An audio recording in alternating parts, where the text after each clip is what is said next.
आपको हल्फन वाकया सुना रहा हूं 3 दिन पहले चाइना का।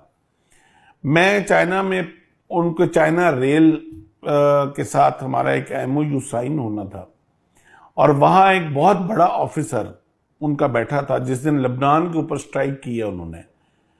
तो वो न्यूज सुन के उसने, हालांकि उसका कंसर्न नहीं था, लेकिन मेरे उसने रोंगटे खड़े कर दिए जो बात उसने कही।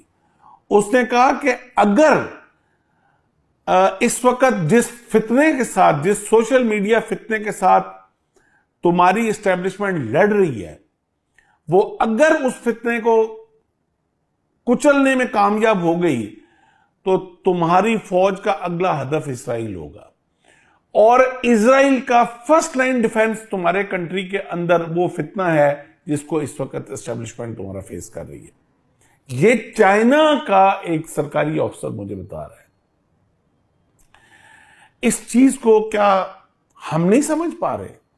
ये कल्ट क्रिएट कर दिया गया है कि ताकि आप जब भी कोई अकल की बात उनके साथ करने लगोगे तो वो एक कल्ट जो है आपको गालियां देनी शुरू हो जाएगा ताकि अगला बंदा बात। वीडियो को लाइक, चैनल को सब्सक्राइब जरूर करना।